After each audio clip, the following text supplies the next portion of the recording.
Second. Thank you, Willie. We got a big agenda. We're going to try to get through all of it, and I got one add-on. So the first thing I'd like to talk about is the parking lot behind the city building. We brought this up 2 years ago about getting it converted to public parking, preferably 2-hour free public parking. There's a business interested in the old Denmark's building. There's a business interested in the building next to the Grand, which we want those businesses, if they do decide to relocate, to survive, to thrive, and public parking in that area would be great. Now, the previous city manager said they were going to convert that parking lot. Does anybody know what the holdup is? Mike, Chris? No, he's never spoke to me about it. He never spoke to you about it? Chris? I just know that Bob Baird began to work on that, and because of other commitments and resources had to pull off the project.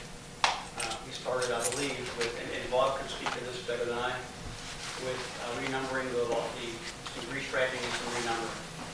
And for whatever reason, Bob could fill you in more than I can on this. He had to pull off of it. Is there any reason you know that we couldn't keep it, we couldn't make it a 2-hour free parking lot? No, the original plan was for the free parking to be on the street with the lot that we're referring to behind the city building. Right behind. To be 2-hour paid.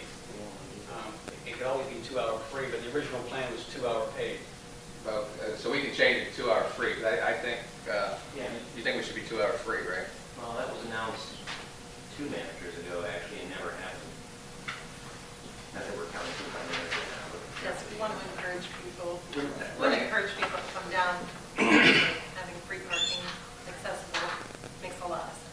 Now, if for some reason we want to take 10 spots or whatever and rent them out, I see gentleman or Rocky or somebody has their vans parked there, so they must have a lease. But they could also have a lease down at the end of the street on Adams Street. But go ahead, Chris. Yeah, one of the things that we wanted to discourage by switching the lots was to discourage was just the storage of vehicles like that. Those vehicles are parked there for an extended period of time and could really very well easily be parked at the other end of the block. You're correct. So if we could come up with a plan to make it 2-hour free parking, if that's the will of the council, I think we should be able to do that relatively soon. I mean, even if we don't restripe it. I mean, it'd be nice to get restriped, but move all the leases down to our lot on Adams Street. What do you think? What do you think, Bill? Well, I would completely agree, and you're right. This subject has been around for at least 2 years. I do want to give first of all, Mr. Beard was invited tonight at the department head meeting, as I indicated to Mr. Petrozzi and Mr. Dolak. I received an email this afternoon that he was not able to attend.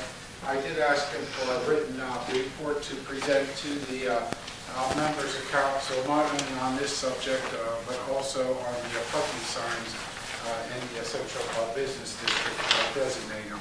Mr. Petrozzi earlier in the week provided me this update, and you can see what is in red has been already accomplished from our meetings 2 years ago, and what has not been accomplished. In the parking lot behind the city building is on there, and we have talked about it. I do want to point out to council that, from my understanding, we wanted free floating of traffic and more convenience for the people that are shopping in the downtown area or want to use services, the banking institution and all.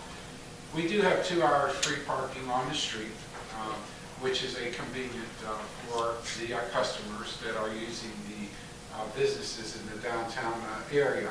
If we start with free parking 2 hours in the lot, we might be defeating our purposes when we add all the free parking together.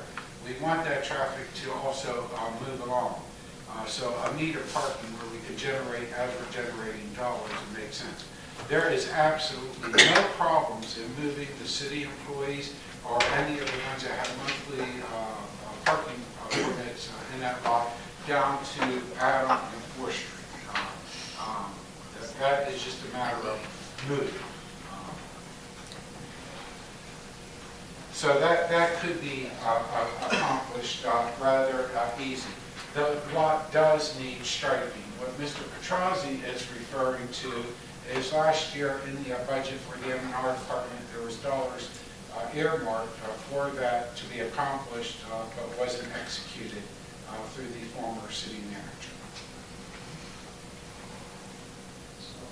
What if we were to put up, maybe something that would help too, is maybe no overnight parking if we're concerned about vehicle storage there? I don't know that, but I mean, is that an issue? You mentioned not wanting people to store vehicles there. The vehicles that are stored there overnight are really city vehicles. Okay, well then, maybe that's not what we need. Well, I would like to, come up with a plan and a timetable. We go on 2 years, we should be able to flip that in 2 months. Well, We would have to fulfill our obligations to the ones that have this month's parking permit and all that. Of course, 2 weeks is kind of aggressive, but I would think that within a month's time, by the end of next week, that could be by the accomplished. end of March, we could flip that to a 2-hour free park. I personally don't see a problem with it. I can have that conversation tomorrow morning when I meet with the new city manager and execute that. That'd be great. And then related to that topic, we had previously mentioned erecting downtown public parking signs to indicate to the public where to park. Do anybody have any idea of the progress of that? I'm not aware of any sources that identified funding sources, is that correct? But we can review the budget to see funding sources to accomplish that mission. Obviously, it's not that hard to order signs and erect them. I understand Mr. that. Baird did say today, when he called me and told me that he could not make tonight's meeting, and I asked him to send me an email on that too, just for documentation purposes, that he could erect any signs that we so choose.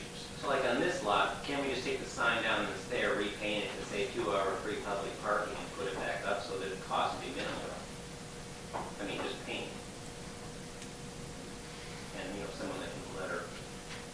If it's going to be in the historic district, I think it should be a professional sign. I agree, but I mean, we could hire someone to paint it. Well, I'm sure that's not us paying it, yes.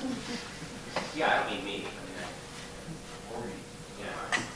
And I'll welcome to say something. Well, if I remember right, now this was a long time, but there was a bunch of signs down there that had, for different things that we took down that we didn't use for a while, they kept them all. So we might even have a sign down there that says municipal parking lot. Because we had municipal parking lots here before. They might be down the city building someplace. I mean, not city building, down city garage. And I don't want to make this more difficult than it's. Yeah, but I think as we were very selective in the signage for the street naming signs, we need to look at that theme and continue that theme throughout the central business district. So, I appreciate that suggestion, but those signs I don't know. Bill Cradney.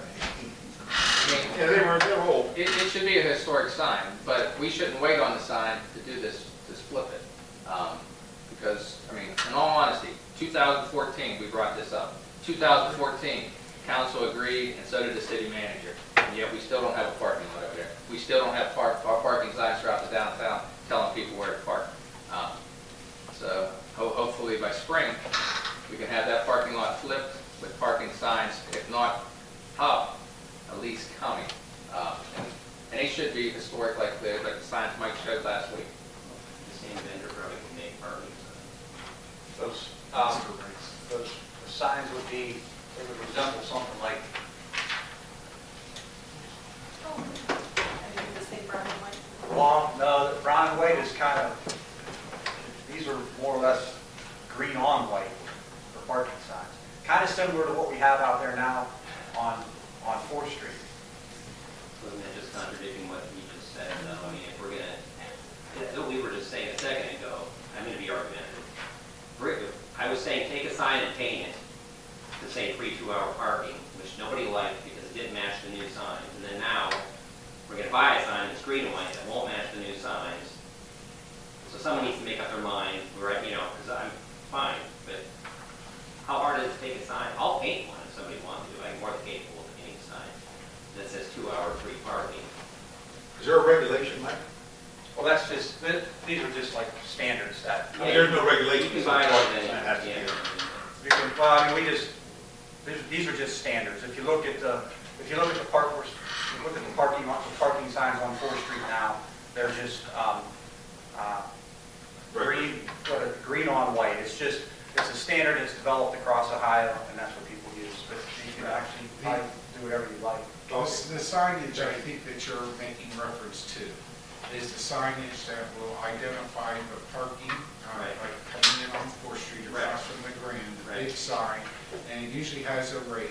Now, the rate, we're not sure of if it's free or whatever, but that visible big sign should be the same theme of the historic district of Brown Home, in my opinion, with the design.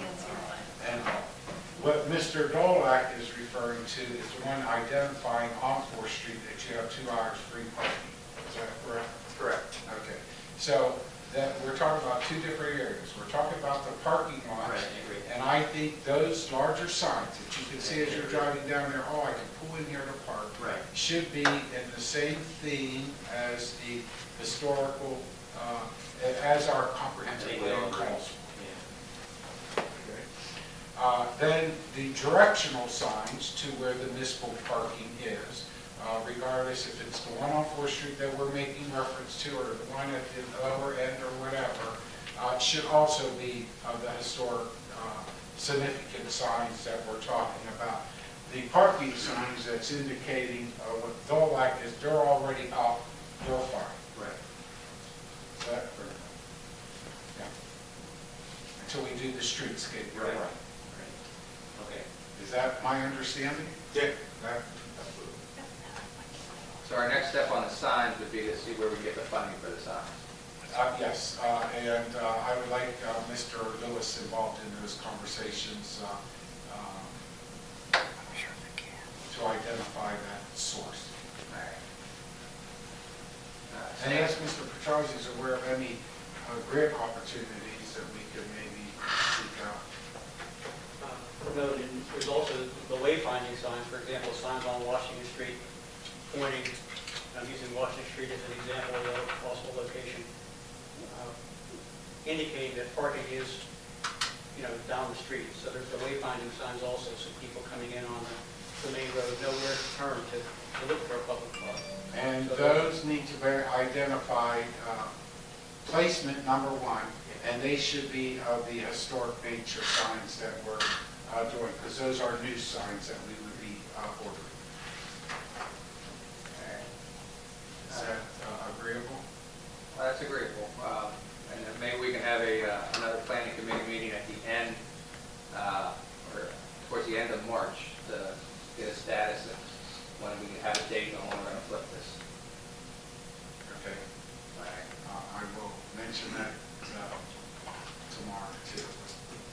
But Mike, Yes, excuse me, Kat. do we need to ask, is Dave just going to look into the cost of the signs, or is he only going to look into what funding can come out of, and do we need someone to look into whether or not we have, does the same company that's going to make the brown and white signs, can they make the parking signs? Is that possible? That the individual that made the brown and white signs when it was Signs Unlimited, Mr. Ed Rice. Once we finish the plans for the remainder of the street name signs, that'll actually go out to bid, and they'll have multiple bidders come in, and they'll bid it all as one turnkey to build the sign, or to make the sign, and also to write it. So it just won't be just one supplier. But Mr. Ed Rice could be a key contact for this. He would help out. And Mr. Ed Rice, the reason is when you add the total cost of the project for all the street name signs, that will put us over to go out to accept bids. The individual signs, 2 of them for the parking lot, identified and all, will be under that, and we could contract directly to Mr. Ed Rice if we so choose. We won't have to go through that process. Okay? And I think if we sit down and between Chris and Mr. Dolak map out a strategy, we could get some quotes. And then Mr. Lewis could find some funding if it's available. Okay, staying on the theme of signs, Jerry Barilla brought up previously that large semi-trucks were coming down 3rd Street, making a turn, go to Market Street Bridge, and they're unable to get across, obviously, because of the weight restriction. So then they try to make a turn and end up damaging property at the fort. And he asked if there's any way a sign could be placed at the intersection of 3rd and Market, indicating that this isn't a GPS route, no through trucks, or whatever the proper language is, weight limit. Mr. Brill did contact me regarding this, Mike, back in February of last year. And I thought that it'd be best, I contacted WVDOT, since it's West Virginia's bridge, I figured they could, direct them and pay for it. But after we got this, what the signs would look like, it was hard to see. It would say, I think it's a 10-foot limit. It would be something like this, and it would say, I kind of sketched it up. It'd be yellow and black. It would say something like Market Street Bridge. It'd be 10-foot limit, and it would say next right so many feet. To put it right at the intersection is kind of too late because people have already made the commitment. They've already made that turn and are already down in there. So you have to put them on the 100 block of North 3rd, 100 block of South 3rd, and also along Market Street. And then when I talked to Mr. Barola and let him know the size of these signs, he went, ugh, they're too big. That's what he said. So if you want to talk to him again, I'd be happy to revisit that. I haven't talked to him since, I know he brought it up the one time, but It was in February, and I had a few conversations with WVDOT. Those signs are regulated. Yeah, they're yellow, they're black and yellow. I mean, if they're a certain size. All the signs are regulated, but if you choose to do a different color, you just choose to do a different color. These are mandatory. These are warning signs. They're mandatory.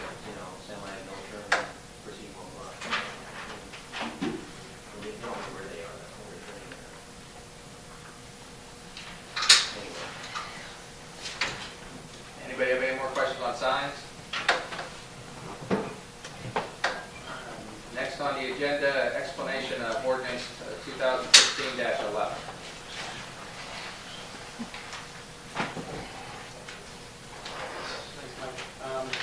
Yes, every year to 2 years, we look at our zoning code to see where we've had issues over the past period, and where we may need to make some minor adjustments as far as corrections go, either follow-up or enforcement or just issues in the field.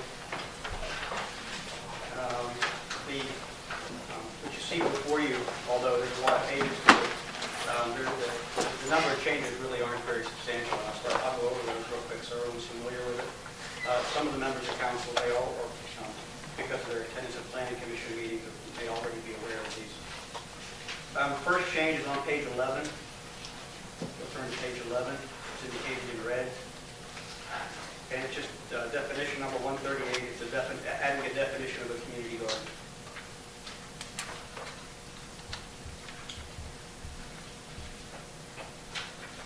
Okay, the next change is on page 40. It didn't stop me if On what page, Chris? the first one is page 11. The second one? Second one is on page 40.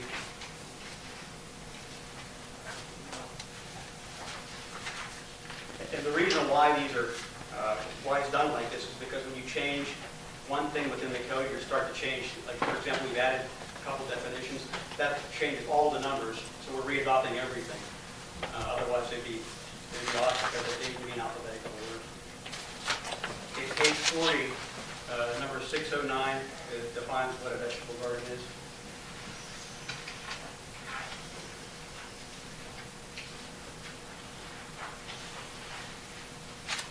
Chris, can you explain that accessory use? An accessory use is something which is typically incidental to another use. For example, If I had a garden in my Even house. if you have a house, and you may have a shed to store your garden equipment or store your lawnmower in, a shed is something which is typically incidental to the principal use, which would be your residence. Okay, thank you. Page 42 is the next change, and this is a result of some complaints that we had regarding someone that put a vegetable garden in their front yard. If you look at item 8 in red, the vegetable garden should not be permitted in the front yard or on corner lots in the yard which abuts the secondary street. And there would be no limit to the size of the garden.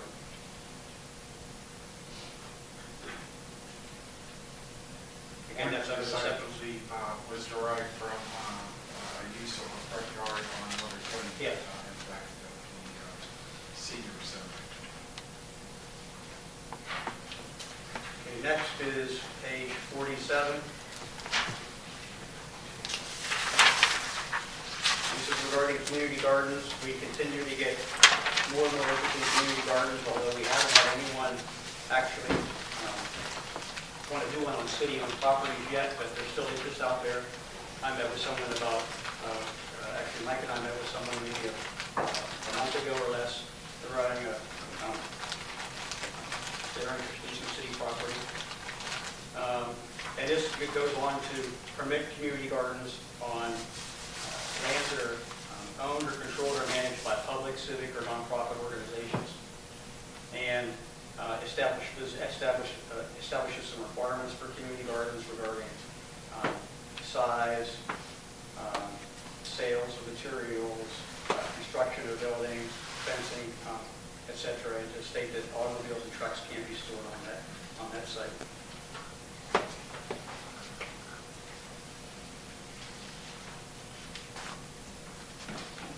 Next is on page 50.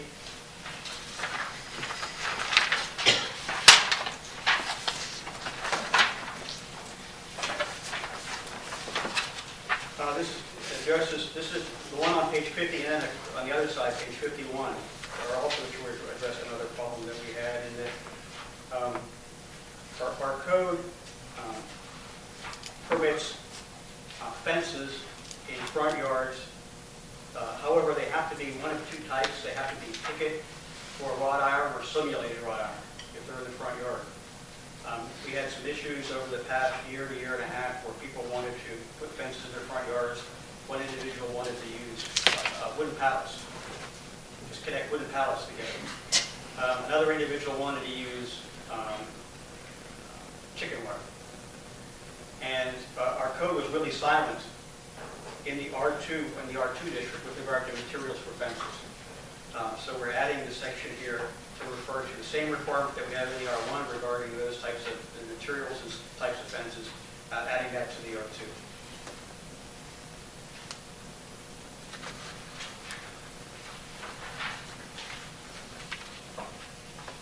Next one is on page 60 and 63, I believe.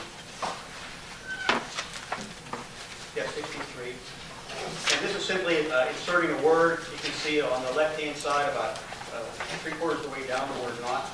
There's actually a typographical error when this section was adopted.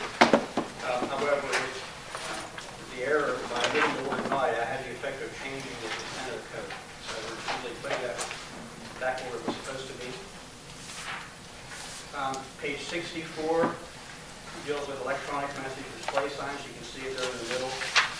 The current code says that electronic message display signs cannot advertise anything except activities, business activities taking place on the premises where the sign is located.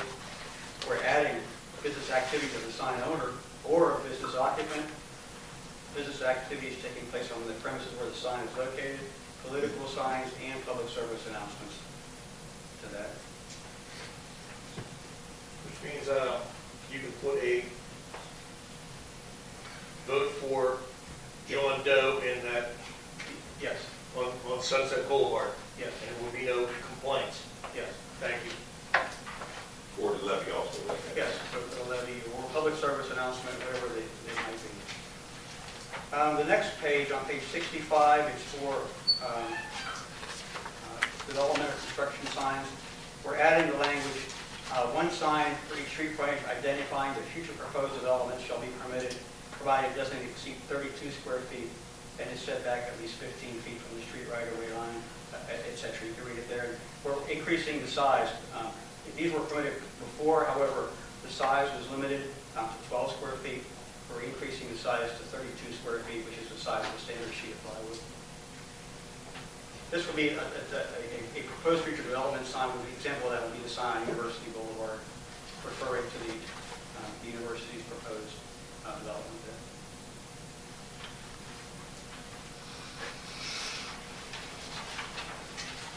And that's really the extent of the changes.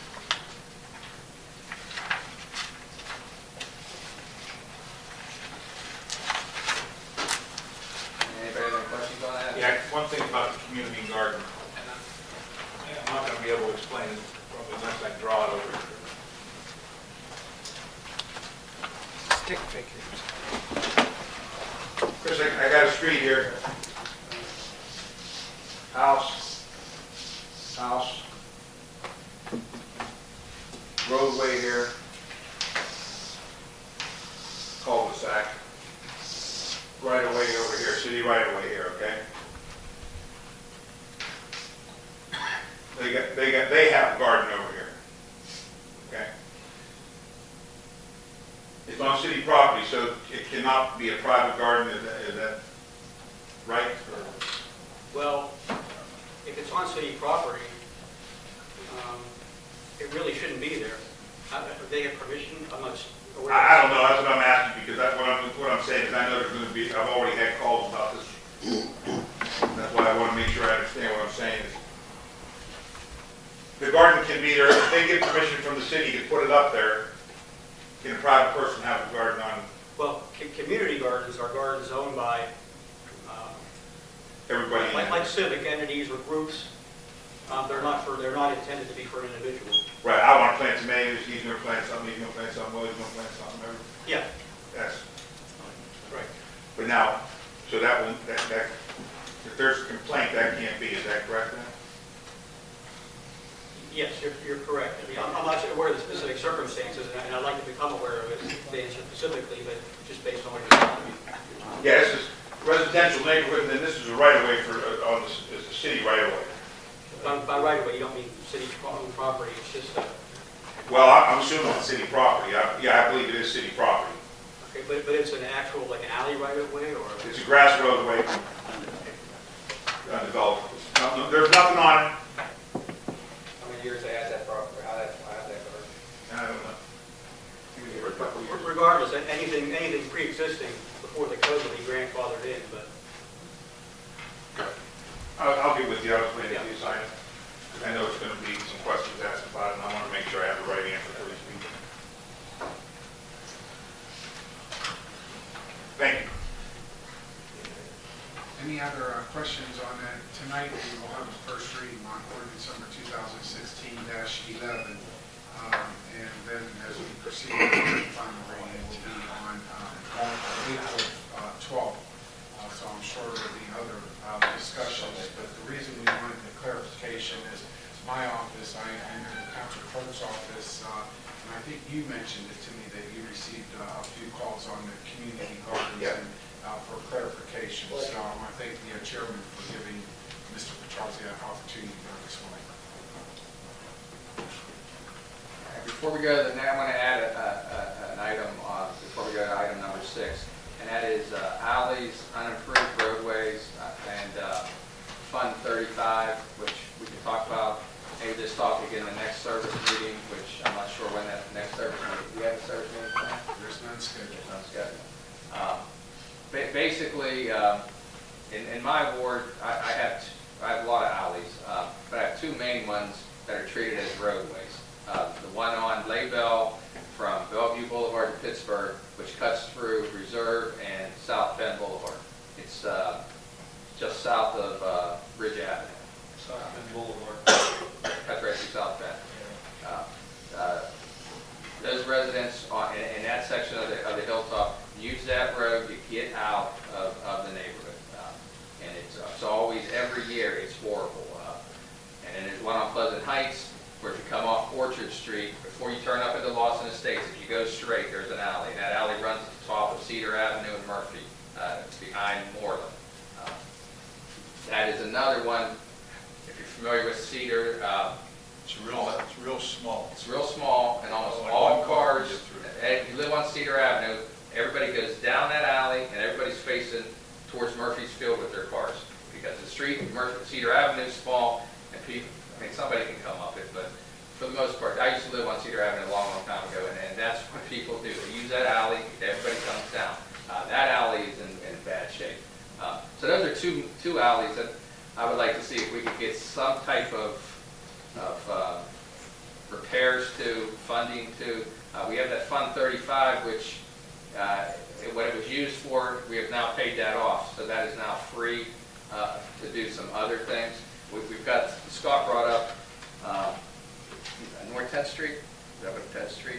Yeah. The unimproved road up there. Or 11, was it 11? It's 11th 11th, Street. 10th, and Highland, yeah. There are individuals living up there, and supposedly the only way you can get up there is through a Jeep, and I think Dawn told us the city's responsibility for, that's an unimproved road. I don't know what the two alleys I just mentioned are, but I guess our responsibility on unimproved roads are we have to keep them passable. So if you can only get there with a four-wheel Jeep, that's really not passable in my estimation. So there's other alleys on Pleasant Heights and Lay Bell. I realize there's other alleys also throughout the whole city, but those hilltops seem to have a lot of the alleys. And if we can come up with a way to systematically start addressing some of these alleys, I would greatly appreciate it. Well, My big concern is, you're saying a Jeep. I want ambulance. If we need an ambulance up there, can an ambulance get there? That's my biggest concern.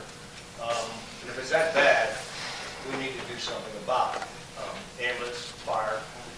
I spoke to Chief Capoli about it as well, and he said they can't get up on the North 11th side. Highland, they can back into, he said, but they can't. We need to look at these. We really do. And like I said, if we need an ambulance to get there, okay, we can get a four-wheel up there, yeah, but I mean, can we get an ambulance for that person? And, this is a very young community around there. 6%, I think, is. Especially now. Right.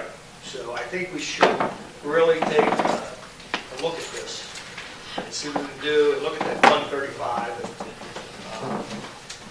And speaking of Fund 35, Gary passed out, well, he gave me and Dawn an ordinance that was passed. Well, that's the state statute. How that's state statute? Yeah. You're right. Which defines the uses that you can do. Fund 35? Yeah, so. Fund 35 is what we're talking about. Right. Okay. Yeah, because that is, there was an ordinance passed 10, 15 years ago for $5 license fee. And I believe we collect anywhere between $40,000 and $50,000 a year I think for that. it's $65. Was it that much? I think it's $65. Yeah, and now we were using, and then we had passed a specific ordinance for that fund, for the improvement at Route 43. The improvement of, State Route 43 from Bellevue up to, up to Harding or up to Bonneville. That was constructed, that was passed in 2003, and we completed that job. I think we did that job in 2005, and I think it was like a $1.4 million project.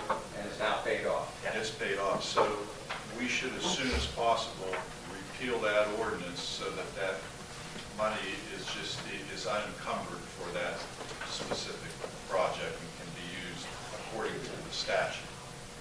According to the statute, you have a lot of flexibility, Right. purchasing, erecting, street maintenance, traffic, so Can you- if you want to designate it to Signs too, like that, Mayor, Yes, right? yes. So there's a. markers, What, so we'll, we can talk about this at the Finance Committee meeting, or we can talk. Yeah, I really think we should put it under service for alleys and unimproved streets, Fund 35, and then go by the section of the code 4504.06, and earmark those dollars. And if we earmark those dollars, don't forget that gives us the flexibility of also borrowing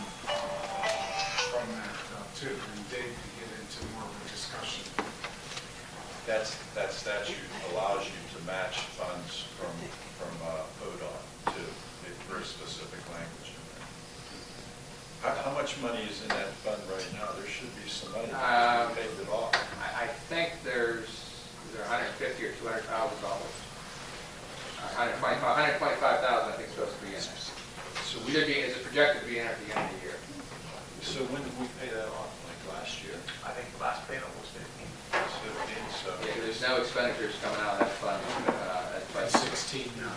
There's no- I'll have that ordinance ready next week to show you guys which one we need to repeal. And you really don't even need to do another ordinance, because the other ordinance that you had passed that imposed the tax specified that it can be used for roadway purposes, so you can just do whatever you want to under that statute. Or if you want to do a specific project, you could pass another ordinance too. That would be advisable. Next week, we do have a finance committee meeting already scheduled at 6:30. Mr. Fowler, you can have that ordinance ready, and we could possibly sunshine it, but not designate the project to that funding source until we can identify it. Right, but at least Repeal it. repeal the ordinance so that you can do whatever you want to with it until you decide if you want to specifically. Mike has something to say.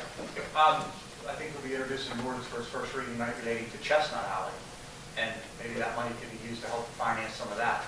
My goal is to see exactly what it's going to cost, and maybe we could use some of that money to finance that, as well as go for some OPWC grants that may be an avenue to use.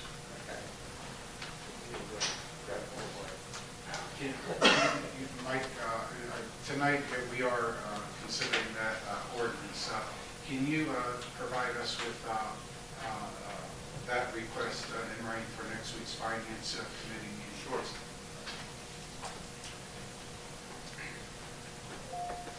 Scott has something about alleys.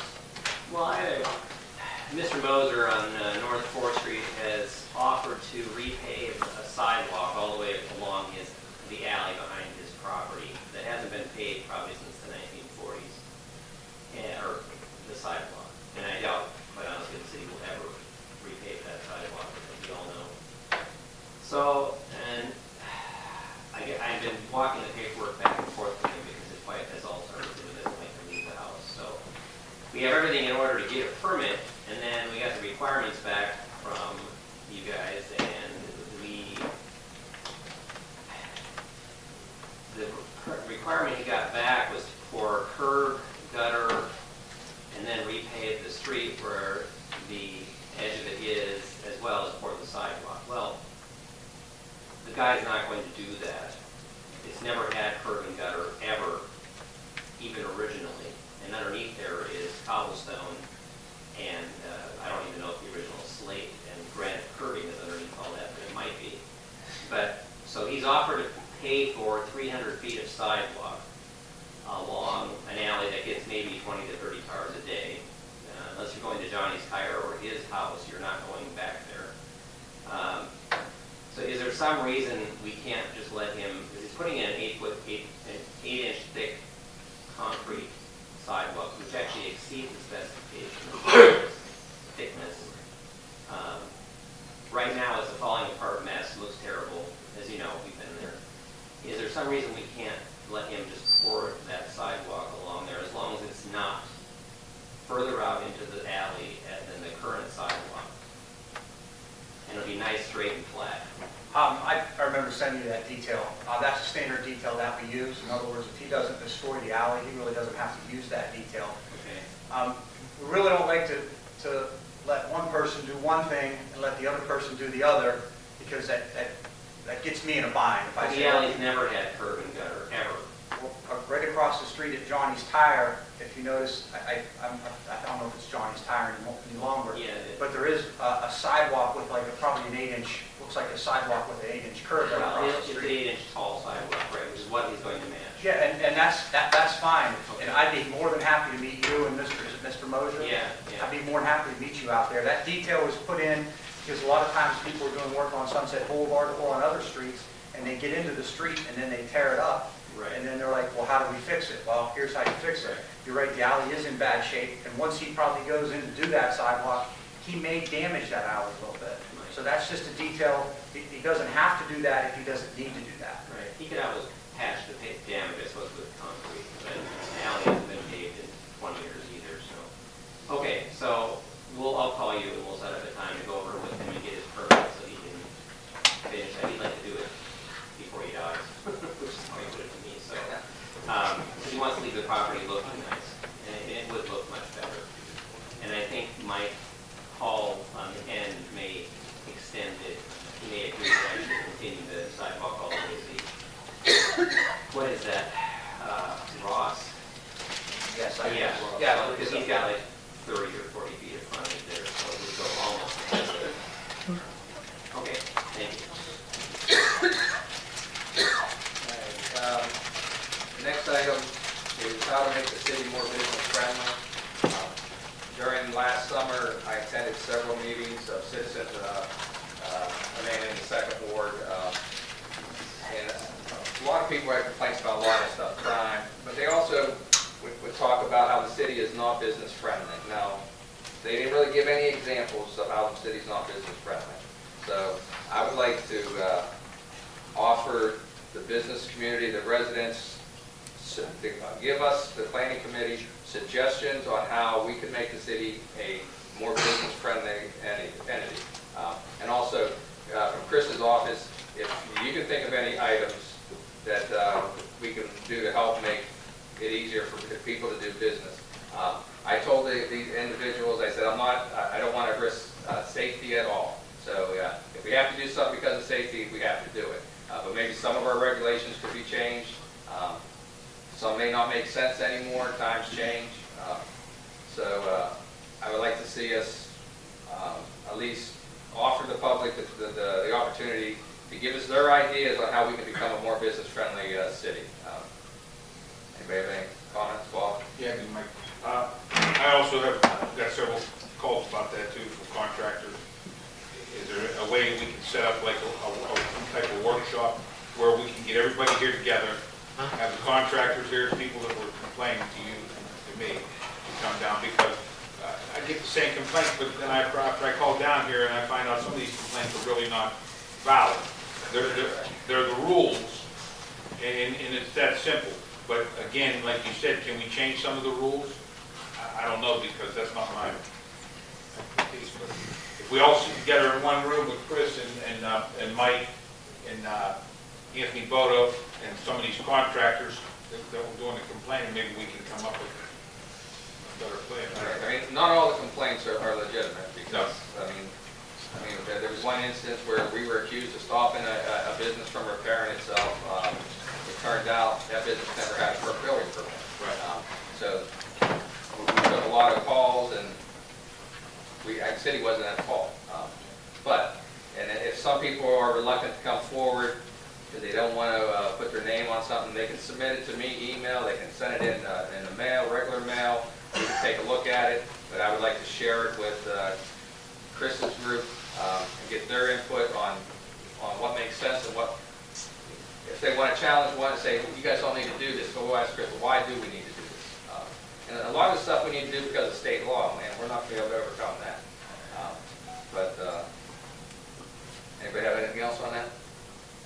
I think it's noteworthy that we should also maybe promote more of what we do have to offer. I can recall a development going in at the Hollywood Shopping Plaza, Sincerity Yoga place, and I think we all know the owners too. I was approached and asked a question, and I said, well, let me just put our one team together, not realizing that we were able to sit down with AEP, Columbia Gas, our building inspector, our plumbing inspector, and the food sanitarian in the conference room, go through the process, what applications need to be done, and they thought it was the best thing ever. And they said, oh, you put that together because who I am? No, we do it all the time when a new business is coming into the community. So maybe we're not promoting enough of what we do have to offer also. That's one thing I run into, is that I think we need to tell people that. Weirton does a much better job of making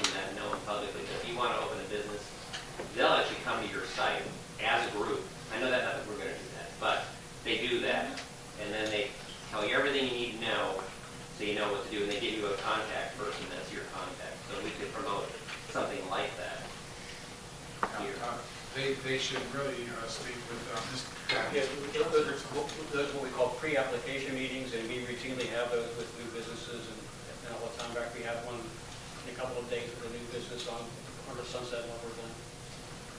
In fact, yeah, we have one coming up for the convenience work with fuel coming up Thursday, I believe that is, if I'm not mistaken. But we have those routinely, and they're not publicized, obviously, but maybe we should publicize that we offer that service for a new business located within Fox and everything. Kimberly? Another thought might be contacting the Chamber of Commerce and finding out what they hand new businesses, if they've done any of this kind of simplifying who you reach out to.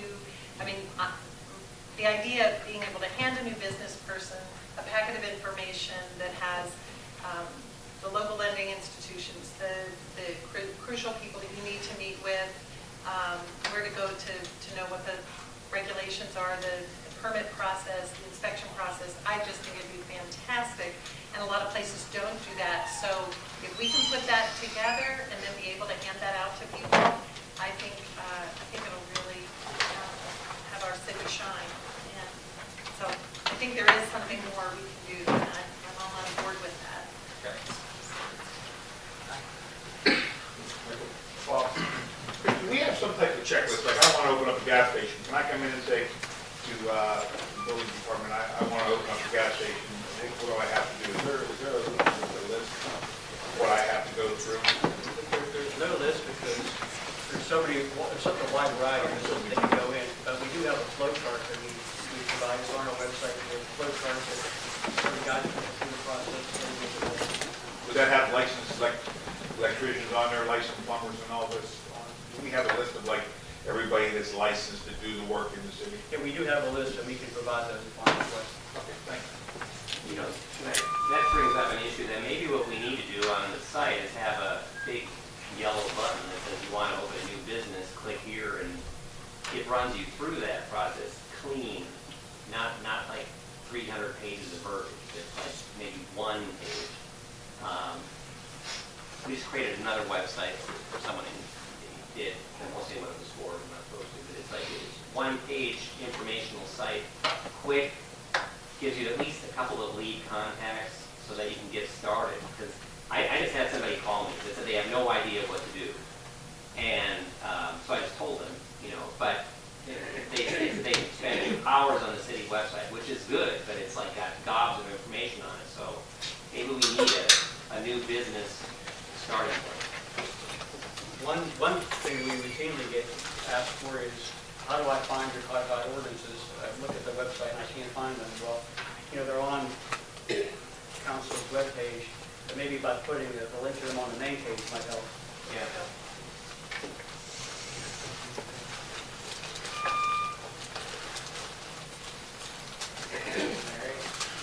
Moving on, we're going to skip over 7 right now and go to number 8. Kimberly has visited Kent and Wooster, and Kimberly, it's all yours. Well, I handed out to everyone on council, the mayor, and Chris Petrossi a copy of my report. What we're trying to do is get a sense of broadly how other cities in the state of Ohio have approached revitalization. Some people, like in Kent, for instance, they had a major developer who came in and just cleared whole blocks and then built in a way that that is fitting for the structures that they left behind. It doesn't look historical, but it doesn't look really out of place either, and it's beautifully constructed. The city of Worcester was able to revitalize their downtown, and they were able to maintain their historic structures. And so every city is not going to be the same as Steubenville, but what we're looking for are what are some of the key points of contact that are very similar to us. Both of those cities, by the way, have colleges. The Kent State University is as large as the city itself is. So it's a massive institution, and they have large amounts of dollars available to be in cooperation with the city. In the town of Worcester, the College of Worcester is very, very small, 1,300 students. It's very insular. All the students live on campus and do most of what they do on campus. And so it's a different relationship between those colleges and the town. In Kent, they're much more active financially and on their boards throughout the city and very, very engaged. In Worcester, there's a whole department developing along the lines of entrepreneurship and leadership where they're beginning to do more cooperative ventures between the college and the town. But for the most part, the students just benefit because the downtown is now so attractive. Families want to come and students enjoy going downtown, but it's not like the college is going to grow downtown. So it just gives us a couple different models, and I'm going to be going to a lot more cities. What both of them have in common is they are Main Street Ohio cities. And so next Wednesday, I'm going to go to Portsmouth and attend an all-day conference put on by Heritage Ohio, and Main Street is one of their programs. Hopefully we'll get a chance to look at what's been done in Portsmouth. The next day I'm going to go to Hamilton, Ohio, which I don't think actually is a Main Street Ohio city, but they have also undergone a lot of revitalization. What seems clear is that the collaboration of major stakeholders is very, very important. And of course, here in the city, we've got the Hilltops Association, which is focused on the hilltops, but it isn't their only concern, but it is their focus. We have the Steubenville Revitalization Group. Their focus is the downtown, but it's not the only thing they're concerned about. And then we've got Franciscan University, EGCC, the Trinity Health System, and there are other major players. So I think if there's a way that we can gather more of these major stakeholders together, it probably will really help us in our collaboration for revitalization here in town. In both Kent and Worcester, they have had major private developers that have come in and really taken off. So their funding, in both cases, $170 million in Kent, $175 million in Worcester. It's been a combination of city funds, grants, and local developers, but more than 50% of it has been local developers. So it may be one of the things we want to, just really look at how we can foster relationships with people who would be willing to come and make a major investment here in town. There are also all kinds of things resources that Heritage Ohio makes available, helping to explain the various zoning codes that we could have, the enterprise zones, the community reinvestment areas.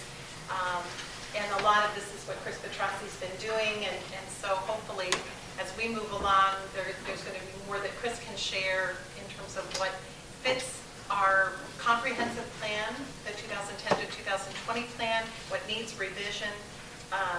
In particular, they mentioned in Worcester that they are a certified local government, and that's got special services attached to it for declaring historical areas. Are we? Yes. We are. Great. Okay. So anyway, I'm happy to have people come along with me. Next week I'll be going alone. It's too far to have people come overnight and all that. But it's exciting. It's exciting to see what's happening, and people are eager to encourage us. And we're not starting from zero. People have been working on this for years here, but I think we just need to collaborate more to pull all these pieces together and really begin to catch our vision of what we want to do in redevelopment of the downtown, the riverfront, Sunset Boulevard, and how we pull it all together for the benefit of our whole community.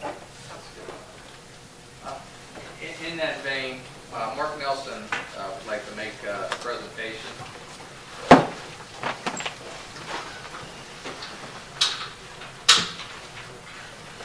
Just a quick thing, kind of impromptu, but I went with Kimberly and Tammy up to Worcester and interviewed with the city and the college and the Main Street folks. And one of the things that the Main Street lady, she was an employee of the Main Street Corporation, had on her desk, caught my eye, and I then printed off for you guys, is the downtown Worcester plan.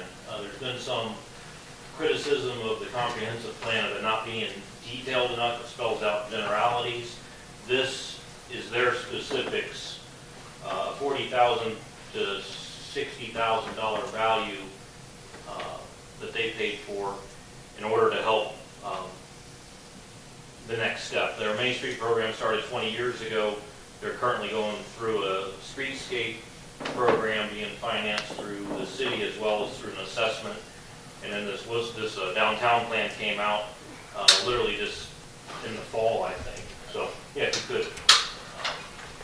But it's like I said, $40,000. They go through the a parking study in there. They look at the distance of all the parking spots from the main corner into downtown. And really it's just information, but it's like the next step that I think that we could consider. They consider their downtown, it's a large footprint if you look at it. It's not just the historic area, but it's larger, and they divide that up into different regions. I forget what they call them in there, but districts. There's a cultural district, a hotel, there's residential districts, there's an arts district. And it's just, I think it's kind of like the next step that we should look at somehow. Before going too far, the concern that I have is that we go too far without a plan and we end up selling a valuable resource like the Grant School parking lot, which is one of the largest empty lots still in the downtown. It could be put together with other empty lots and create a large lot and do something like a convention center or a large sports complex, partner with the county somehow, and truly create something beautiful before we spend it on an auto zone or something like that. Yes, our community might need that, but that might not be the best place for it. So just for your guys' information, thank you. Could I add one thing, Mike? Yes. One of the most important elements that they emphasized to us in Worcester was the need to really understand the Ohio Historic Code, and that there is a different building code for historical buildings. Safety is still paramount, but this is something really important for us to investigate because many times I think people are approaching the historic buildings downtown and excited about a project and then are basically handed a very negative account of how much it's going to take to get it up to 2016 building codes. But there is a whole separate code, a historic code, that can apply, and it could open up so many more possibilities for the revitalization of our downtown. So we need to look into that a little more.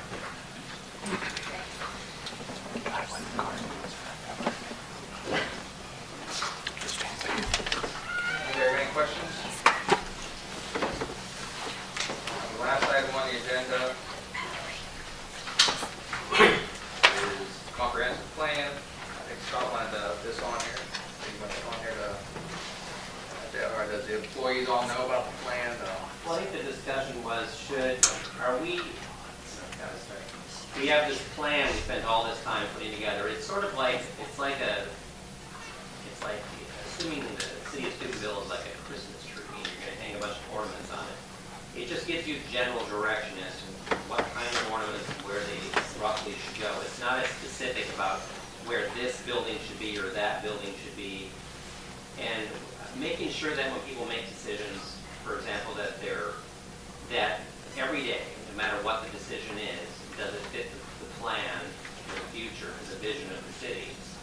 And what I think we haven't done, and I don't know if Chris, you can correct me, is actually have like a seminar with the entire staff, all the city employees, because whether you're filtering water or you're picking up garbage or you're doing whatever you're doing every day, everything you do needs to focus on the future that we want and not where we are today. And I think maybe they'd feel more invested if they knew it. So I'm thinking maybe we should spend some time doing that. And that's an awful lot to ask. It's a big plan. You're not going to get everybody to necessarily read all 180 pages overnight. But, and I think maybe the community too, if they're not aware, even though we had lots of hearings on it, just making ensure that we're sort of have this roadmap. And then if we do something like the Wooster plan that has more specific detail about specific buildings and bricks and windows and all that, then maybe we can add that. Have we ever done outside the planning and zoning group? As you mentioned, when the plan was initially prepared, there were numerous meetings, and interviews, and outreaches at that time. There were also, several department heads also played key roles in providing information. And we also have there's a comprehensive plan Facebook page that provides some information. But as you mentioned, it's a citywide plan, so it's intended to be general, with the intent being that if you have a special area or special focus or special district, like the plan that just passed out, that you would do a more specific plan at that point. So it is general because of its focus is the entire city rather than one small area. But so department heads at that time were involved in the preparation of it. But I know it's on our website. I use it weekly. And I would encourage other department heads, and I'll continue to do so, and I'll follow it up by personally speaking with department heads and asking them to please look at the plan that's available, and for them to please be aware of the plan and its recommendations and goals.